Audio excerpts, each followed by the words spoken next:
Autonomous Aerial Informatics. For those unfamiliar with this area, think flying cars. As Chief Real Estate Officer for Aeronyde, an accomplished author and lead inventor of Aeronyde's SkyPod UAV nesting system, this man is a force to be reckoned with. Please welcome Trevor Ragno.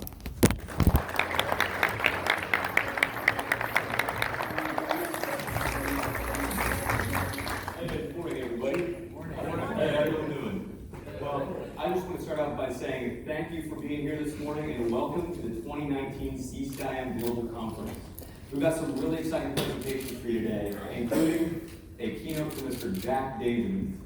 I'd like us all to give a big thank you to Eddie Blandon, Gina Aeronyde, Rich Rossfelder, and everyone who helped make this the best CCIM Global Conference today. Let's give them a hand, everybody.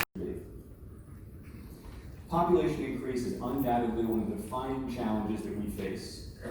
There's about 7.7 billion people on this earth today, but in 1970 it was only half that number. My grandmother just turned 92 years young last month, and throughout her lifetime she's been able to see the population quadruple in size.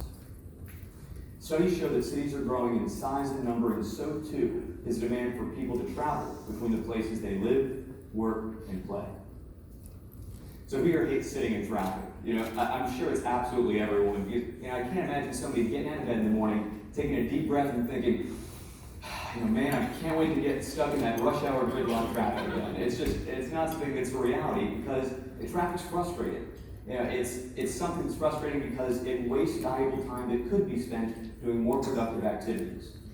Last year, Americans wasted 6.9 billion hours stuck in traffic, at a total cost of $160 billion for the U.S. economy. Some say the solution is to build more roads, but at $10 to $15 million per lane mile, construction isn't cheap. And even if we could build roads fast enough to keep up with the growing demand, it still creates the even bigger problem of needing to maintain all of that asphalt. And that's something we're not doing a very good job at right now. A report by the American Society for Civil Engineers stated that by 2020, the U.S.'s D-grade infrastructure will require major improvements that will cost an estimated $3.6 trillion. Let me try to put that in perspective for you. That's enough to fill this 172,000 cubic foot room from floor to ceiling with crisp $100 bills 20 times over. The money's the only green at stake here. The EPA statistics show that transportation is the leading source of greenhouse gas emissions, and electric vehicles may help reduce our carbon footprint. But simply adding more electric or autonomous vehicles to the road will not help fix our crumbling infrastructure or help stop traffic gridlock. So if we can accept that population increase is inevitable, and simply building more roads is a financially and environmentally unsustainable catch-22, then the only way to go is up. I'd like to share a personal story with you. Our CTO, Alexander Billos, is a brilliant technologist and retired Navy corpsman. And during his deployment in Iraq, something happened that would change his life forever. He was in a situation where he was fighting to keep someone alive who was in desperate need of medevac. There were plenty of helicopters in the area, but there were reports of RPG fire nearby. The problem wasn't risking the helicopters, the equipment, it's just metal. The problem was that saving the life of a person in the field meant endangering the lives of the pilot and co-pilot, and that wasn't a risk anyone's willing to take. Alex fought to keep his friend alive that day for over 6 hours, and against all odds, somehow managed to pull it off.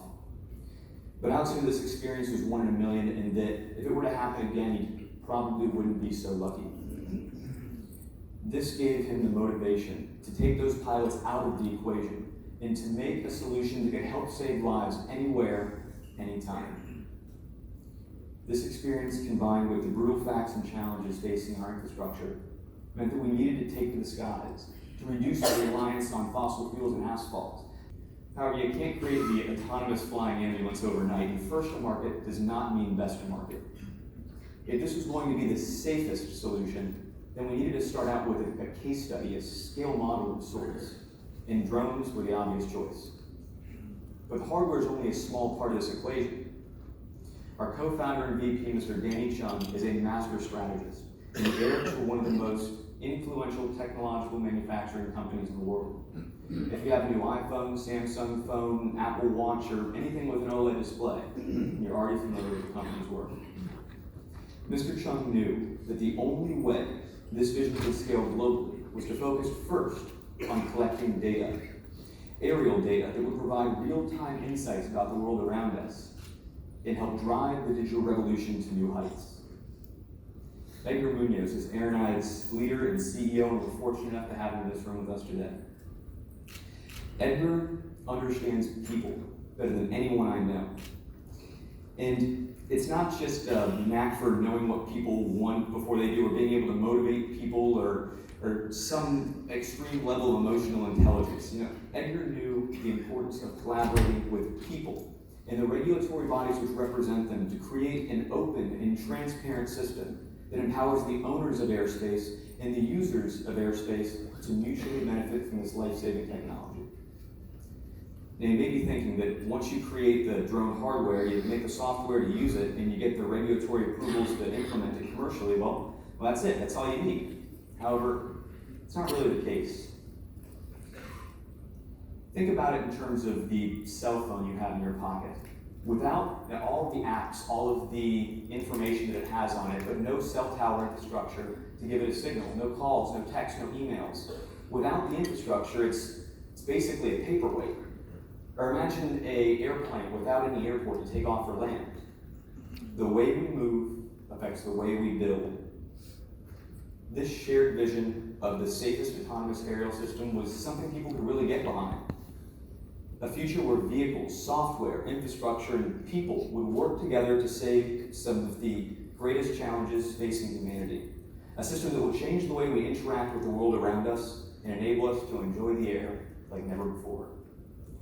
But this wouldn't be easy. Aeronyde had our share of setbacks. Crashed drones, failed demos, back-to-back all-nighters. We sacrificed everything to make this dream a reality. I remember days where we were sleeping on the warehouse floor because we just didn't have anywhere else to go.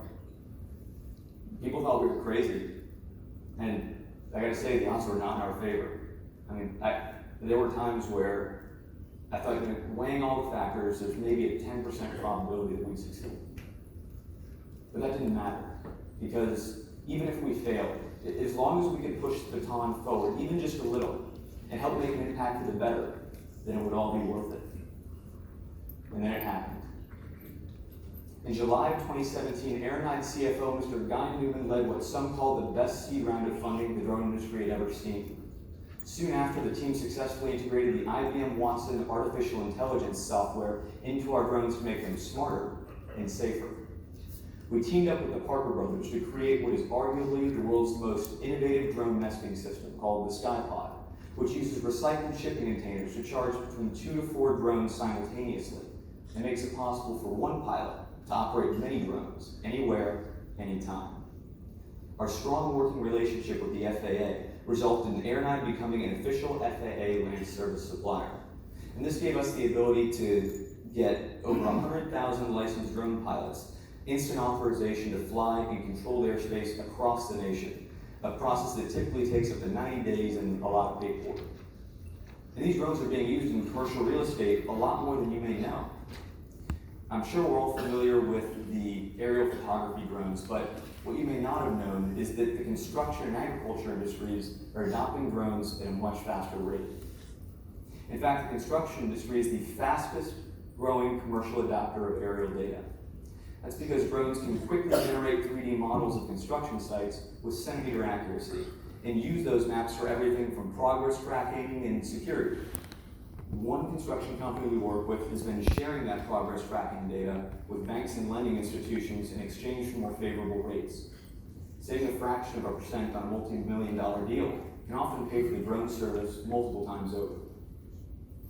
If you own agriculture or timber REITs, drone data gives you the ability to monitor your investment like never before. Drones give farmers the ability to detect problem areas sooner and target those problem areas with cost-saving targeted treatments, which increases yield for the farmer and increases income for the landowner. In the energy industry, drone data can quickly identify defective infrastructure for faster repairs, closer regulatory compliance, and clear communication with stakeholders. Just here is that in essence, drone data gives investors like you the ability to monitor your investment like never before and make better business decisions, more informed decisions. Now here's where it gets exciting. Flying cars may seem like some far out Jetsons future, but thanks in large part to drone data, they're actually closer than you might think. Right now, there are more than 20 companies that plan to bring their flying cars or eVTOLs to market before the end of next year. And that includes companies like Boeing and Airbus that have a proven track record of being able to bring vehicles to market. In fact, the E-Hang up there already has been offering flying taxi services over Dubai for the past year and a half, and just last week, Porsche and Boeing announced their eVTOL. These electric vehicles are quiet enough to not wake up the neighbors and have redundant propulsion systems and parachutes to make them safer than helicopters and statistically safer than the car you drove here today. And it's important to know that this is not exclusive to the rich and famous. Studies show that flying taxi services could be even more affordable than taking a normal Uber, with prices as low as $2 per mile during initial deployment, then dropping to less than $1 per mile by 2027. This might seem odd, but it's because the kinds of scale is going to help drive down the production of these vehicles. And ride-hailing apps like Uber will allow the cost of the vehicle to be amortized over a larger rider base. And now that one pilot can remotely operate many vehicles at a time, this significantly reduces the operating costs. It's facts like these that are prompting the Los Angeles Department of Transportation to expect flying taxi services over LA as soon as 2023. Flying cars are coming, and they're coming quickly. But as the famed philosopher Yogi Berra said, it's tough to make predictions, especially about the future. Profound words from a wise man. Now, I understand that you may be skeptical, or think, why does any of this matter to me? And the answer has to do with the depreciation schedule and our role as owners, investors, and developers of commercial real estate. Because even if flying cars aren't in our cities next year, 3 or 5, or even 10 years from now, we're building on a 39-year time scale. And helipads aren't something like Wi-Fi, some small technology that you can just bolt on as an afterthought. If your goal is to maintain demand throughout the usable life of your building, then make sure it can adapt to accommodate the transportation technology of tomorrow. Because if it can't, then it's functionally obsolescent from the time its ground is broken. So how can you help? Invest in adaptable modular construction. Make sure the elevator doesn't just go to the top floor, but all the way to the roof. If you're into condos or apartments, your tenants will love to tell their friends about the fact that they can get drone deliveries, or that their beautiful balcony today can become the vertiport of tomorrow. If you're into office, invest in modular construction and sell your tenants the promise of beating the long commute. Senior living, sell your tenants immediate more access to medical care. The way we move affects the way we build, and that's for everyone. So take advantage of the trends and build something people will remember. Secondly, use databases that leverage drone data to help make better business decisions. Esri's drone map is a great example of this. Take control of your airspace. It's your property, and you have the right to decide how it's used. If you don't want companies like us flying drones over your property, then register on the Do Not Fly list of the U.S. Fair Council to help make your voice heard. Lastly, Aeronyde is seeking a $100 million investment, and we're excited to meet anyone who might want to join this journey with us. I can't thank everyone enough for being here today and allowing me to speak to you. This is an amazing group of people. I hope this presentation has opened your eyes to this emerging trend, maybe inspired you to learn a little bit more about this industry. If you'd like to get in contact with me, I have my email address down here, trevor.ragno@aeronyde.com. And I want to thank you all again and have a great day in presentations.